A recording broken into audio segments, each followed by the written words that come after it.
যিনি মারা গেছেন আজ তিনি আমার বড় ভাই, আমার মেজো আব্বার ছেলে। আমাদের বাসা চিতলা নতুন পাড়া, দামুড়হুদা চিতলা নতুন পাড়া। আমার মেজো আব্বার নাম নিয়ামত মণ্ডল, আমার ভাইয়ের নাম হারুন আলী। তিনি ঢাকাতে ছোটখাটো একটা ব্যবসা করে। তিনি আগামীকাল ভোর 6টার সময় বাসায় আসে। বাসায় আসার পরে তিনার বেয়াইবাড়ি গ্রামের চাললিয়া গ্রামের একটা মানুষ মারা যায়।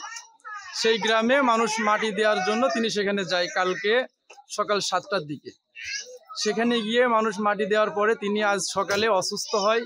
তিনাকে মেহেরপুর হসপিটাল, সদর হসপিটালে নিয়ে যাওয়ার পরে চিকিৎসক তাকে মৃত্যু ঘোষণা দেয়। তারপর আমরা ওখান থেকে 12টার দিকে লাশ বাড়িতে নিয়ে আসি।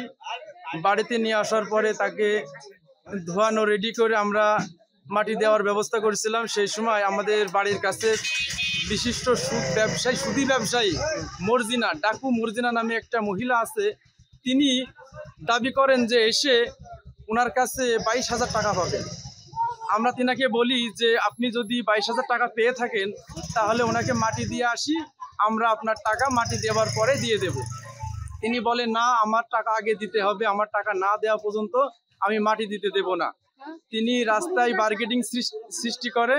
তারপর এক পর্যায়ে আমরা ধার কর্জ করে যে টাকাটা পাই তিনাকে সেই টাকাটা দিয়ে ওনার কাছে যে কাগজটা ছিল সেই কাগজটা আমরা উদ্ধার করেছি।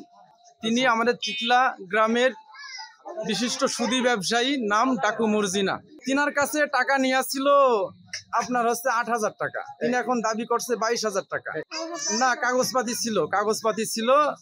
কাগজপাতিতে তিনি 22,000 টাকা দাবি করলো। তারপরে আমরা এক পর্যায়ে টাকা কিছু দিয়েলাম, দিয়ে এখন তিনি 15,000 টাকা পেত আর ওই 8,000 টাকা থেকে। তিনি তো আমাদের এখানকার সেই সন্ত্রাসীর ওপরে সন্ত্রাসী। তিনার বিরুদ্ধে কেউ কথা বলি তিনি নারী নির্যাতন মামলা দেয়।